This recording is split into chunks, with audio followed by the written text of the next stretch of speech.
Right గా news lens లో భాగంగా జీవీఎంసీ మేయర్ పై అవిశ్వాస తీర్మానాలతో పొలిటికల్ క్యాంపుకు పార్టీలు తెరలేపాయి. ఈ క్రమంలో కార్పొరేటర్లు ఎంజాయ్ చేస్తున్నారు. విశాఖ మేయర్ అవిశ్వాసంతో కార్పొరేటర్లకు మంచి రోజులు వచ్చినట్టు తెలుస్తోంది. ఇక కార్పొరేటర్లను కాపాడుకునేందుకు పార్టీలు తెగ ప్లాట్లు పడుతున్నాయి. ఇక బెంగళూరు, ఊటీలో వైసీపీ కార్పొరేటర్లు ఎంజాయ్ చేస్తుండగా మలేషియాకు టీడీపీ కార్పొరేటర్లు పంపారు. ఇక 10 రోజుల పాటు క్యాంపుల్లో రాజభోగాలు అనుభవించనున్నారు. ఈ నెల 19న అవిశ్వాస తీర్మానంపై చర్చ జరగనుంది.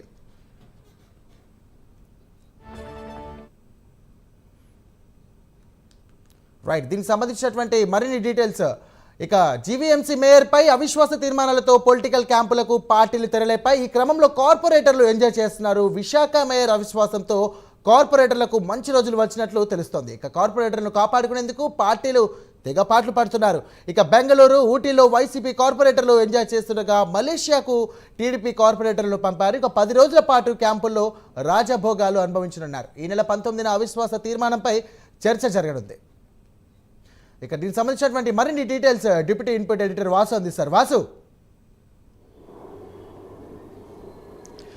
సాయిరామ్, మనం చూసుకోవచ్చు అవిశ్వాస తీర్మానం జీఎంసీకి సంబంధించి అవిశ్వాస తీర్మానం ఈ నెల 19వ తేదీన ఉంటుందని కలెక్టర్ ప్రకటించిన రోజు నుంచి కూడా విశాఖలో రాజకీయాలు వేడెక్కి అని చెప్పొచ్చు.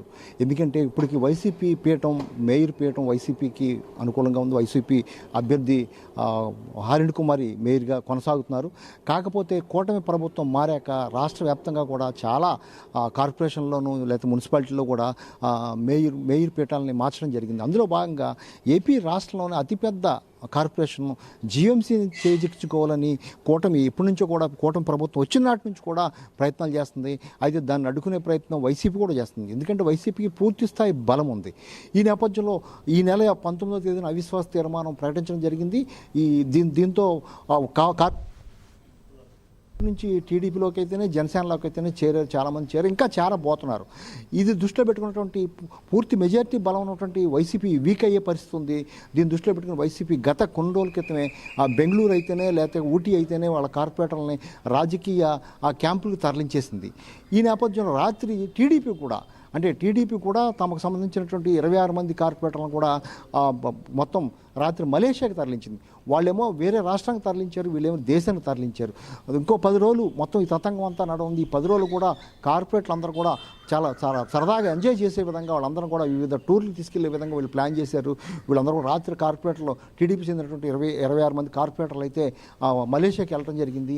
వీళ్ళందరూ కూడా మొత్తం ఈ వేసవి సెలవులని ఈ 10 రోజులు కూడా చాలా హ్యాపీగా అక్కడ ఎంజాయ్ చేసి వచ్చి ఓటు వేసే అవకాశం ఉంది. అయితే వచ్చాక ఎవరు గెలవనున్నారంటే అటు వైసీపీ మా మేయర్ పీఠం మేము దక్కించుకుంటామని వాళ్ళు చెప్తున్నారు.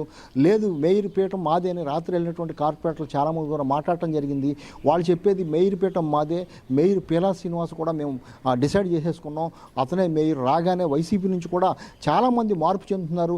తమ డివిజన్లో అభివృద్ధి జరగలేదు, అభివృద్ధి కోసం మొత్తం కూడా మా వైపు వస్తున్నారు, మా కూటమి ప్రభుత్వం వైపు చూస్తున్నారు, కూటమి అభివృద్ధి చేస్తుందని చూస్తున్నారని కూడా చెప్తున్నారు.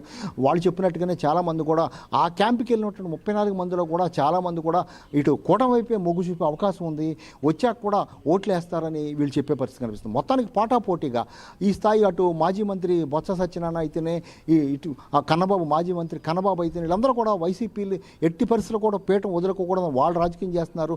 మరోవైపు ఇటు టీడీపీ అధ్యక్షుడు పల్లా శ్రీనివాస్ అవ్వచ్చు, మన గంటా శ్రీనివాసరావు అవ్వచ్చు, ఇటు మాజీ మంత్రులు చాలామంది వీళ్ళందరూ కూడా పీఠాన్ని దక్కించుకునేందుకు ప్రయత్నాలు చేస్తున్నారు. ఈ నేపథ్యంలో ఇరు పార్టీలు కూడా రాజకీయ మొత్తం క్యాంపులకి తెరలేశారు. అటు వాళ్ళు బెంగళూరు, ఇటు మలేషియా తీసుకెళ్ళడం జరిగింది. అయితే మధ్యలో జనసేన వెళతాం పొత్తున్నటువంటి జనసేన మాత్రం ఈ క్యాంపు రాజకీయాలు దూరం అని చెప్పడం జరిగింది. ఇటీవల విశాఖ వచ్చినటువంటి మనోహర్ మీరు వెళితే వెళ్ళండి క్యాంపులకు, కానీ జనసేనకు సంబంధించి ఎవరు కూడా రారని చెప్పడం జరిగింది. ఆయన చెప్పినట్టుగానే జనసేనకు సంబంధించి కార్పొరేట్లు ఎవరు కూడా ఆ టీడీపీతో పాటు మలేషియా వెళ్ళలేదు, వాళ్ళు వెళ్ళమని కూడా చెప్పడం జరిగింది. ఎందుకంటే పవన్ కళ్యాణ్ ఇటువంటి క్యాంపు రాజకీయాలకు దూరం, ఎవరిని కూటమి ప్రభుత్వం ఏమి నిర్ణయిస్తే అది చేస్తుంది తప్ప ఈ క్యాంపు రాజకీయాలకు వెళ్ళి చేసే పరిస్థితి లేదు కూడా స్పష్టం చేయడం జరిగింది. ఈ నేపథ్యంలో ఎవరు కూడా వెళ్ళలేదు. వైసీపీకి సంబంధించి వైసీపీ మాత్రం అటు బెంగళూరు వెళ్ళింది, టీడీపీ మాత్రం మలేషియాకి వెళ్ళింది, జనసేనకు సంబంధించిన వాళ్ళు మాత్రం ఇక్కడే ఉన్నారు. ఏదేమైనప్పుడుగా ఈ నెల 19వ తేదీకి మొత్తం కూడా మేయర్ పీఠం దక్కించుకునేందుకు ఇరు పార్టీలు కూడా ఎవరికి వాళ్ళు ప్రయత్నాలు చేస్తున్నారు. నిలబెట్టుకునేందుకు వైసీపీ, పీఠం మార్చేందుకు కూటమి ప్రభుత్వం. ఈ విధంగా మొత్తానికి విశాఖ జీఎంసీ రాజకీయం చాలా వేడివేడిగా మారింది. మారిందని చెప్పొచ్చు. ఈ 10 రోజులు కూడా హాట్ టాపిక్ మొత్తం వీళ్ళందరూ కూడా ఎంజాయ్ చేసి ఒక రోజు ముందు వచ్చి తమ పీఠాన్ని దక్కించుకుంటాను వైసీపీ చెప్తుంది, పీఠాన్ని మారుస్తామని కూడా కూటమి చెప్తుంది. మరి ఏం జరుగుతుందో చూడాలి. Sairam. Right, thank you Vasu.